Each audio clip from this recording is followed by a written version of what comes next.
So, as many of you know, I started Minority Report to explore the antithesis of political correctness, to challenge the underlying political bias within the African American community, and to debunk the political narrative that has, for so long, in my opinion, not been very favorable for African Americans.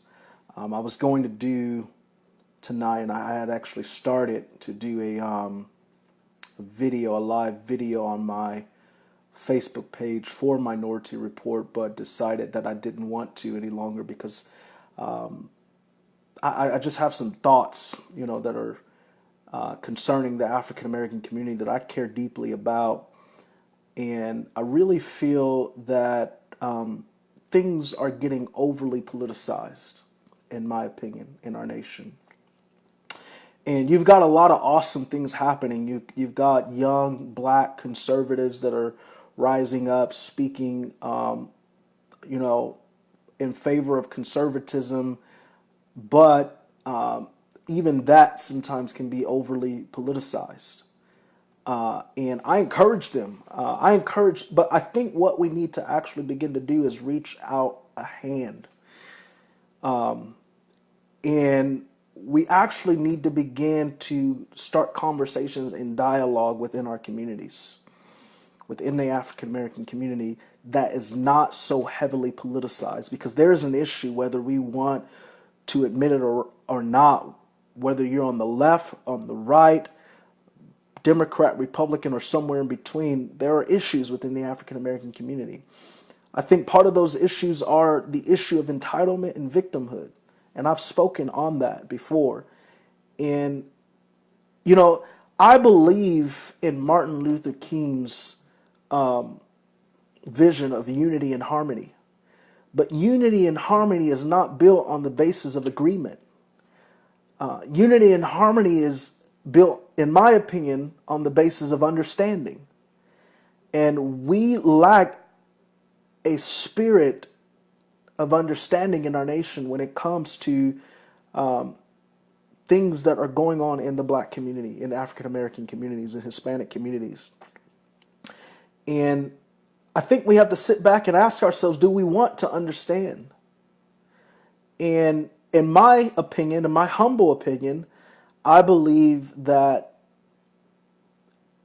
liberals, and I hate to label, but those who have a liberal ideology, because I do believe at the end of the day there is a line being drawn in the sand as far as where you stand. But with that said, I don't think that that means that we have to be at each other's throats, and we are right now. And we're seeing it happen even with the uprise of young black conservatives, which I believe that I am one of them. I am a young black conservative. I do believe in conservatism. There are things that I side with that hold true to my faith, that hold true to my heritage, I believe, my Christian values and upbringing.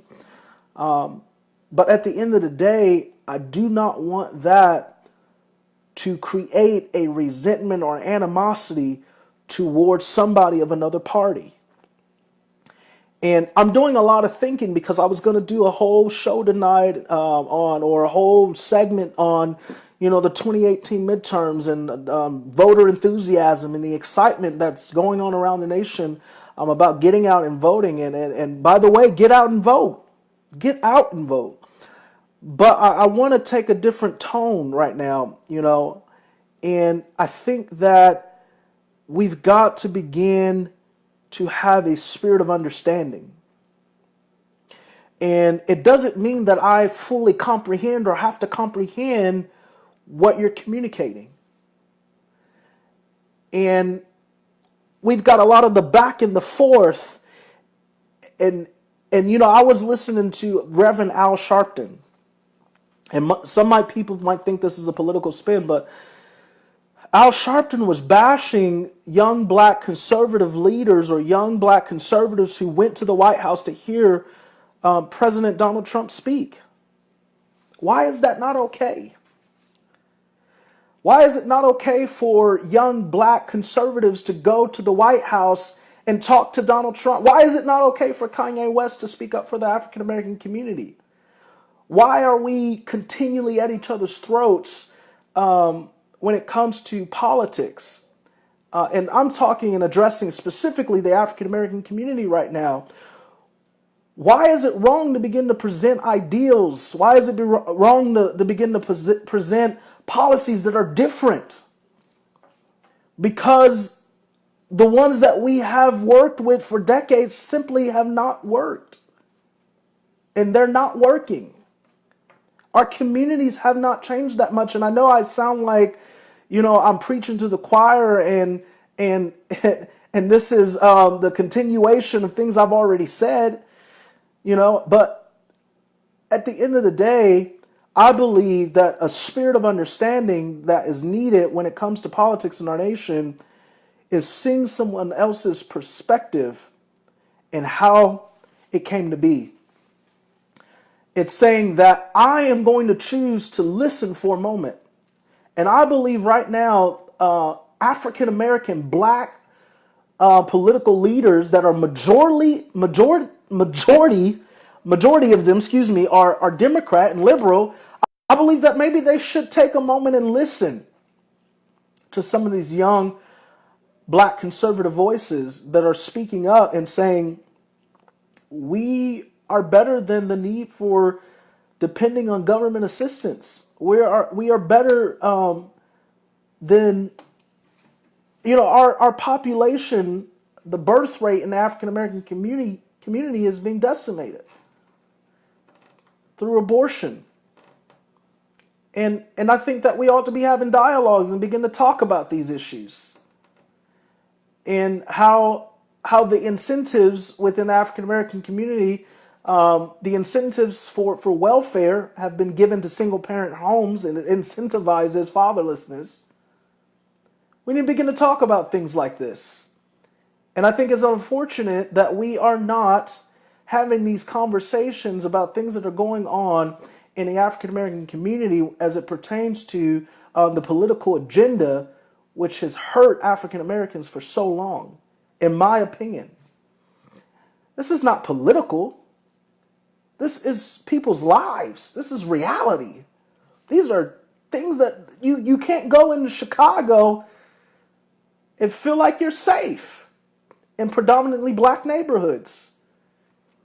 You don't feel safe in many predominantly black neighborhoods, not just Chicago. We know that's the popular one.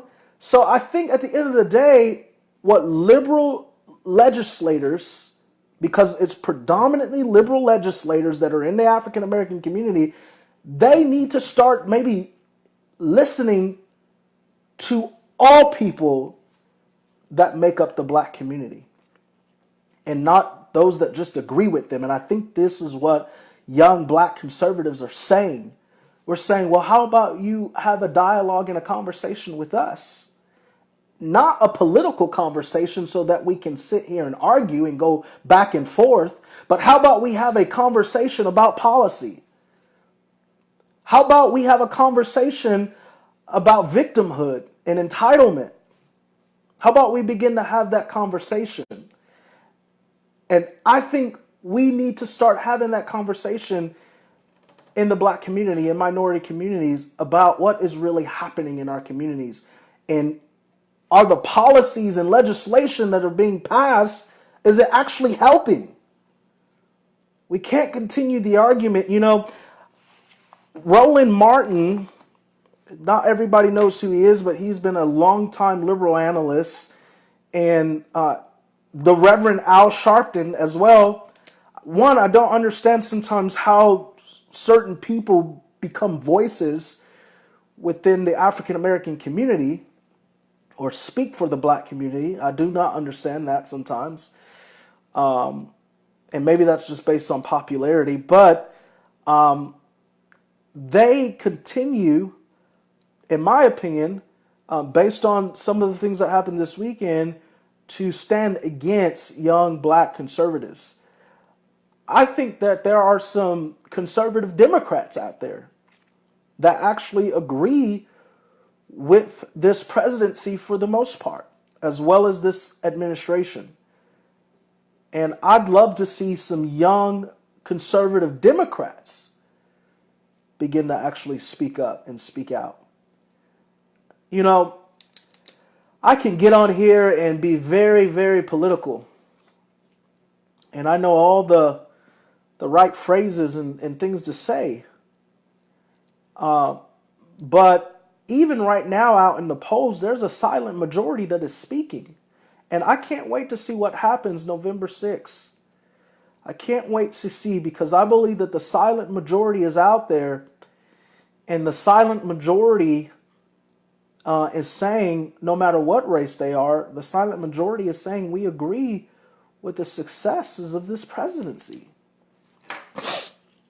Excuse me. Why can't we simply, and I think it's unfortunate in our nation that we simply can't recognize good when it's being done. As a believer, I believe when the Bible says that there'll come a day when men will call evil good and they'll call good evil. I believe we're living in times like that where people are saying things like abortion is good, and it's not. It's evil. Killing babies is evil. And we're fighting conservatism, conservative values. Conservative values, in my opinion, is not about being right or left. Conservative values is not about being Democrat or Republican. Conservative values, in my opinion, is about believing in empowerment. Believing that one can stand on their own 2 feet. Believing in the God-given abilities and destiny on the inside of them.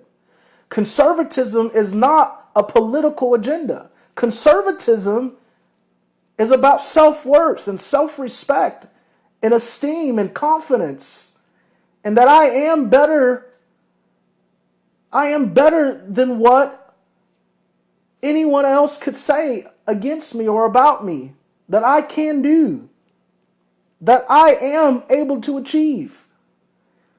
Conservatism is really a lot more about inner worth, inner value, inner belief. And we've made conservatism about politics. And so we're seeing an onslaught of bashing of conservatism. Conservatism is being bashed and attacked. And so I think at the end of the day, we need to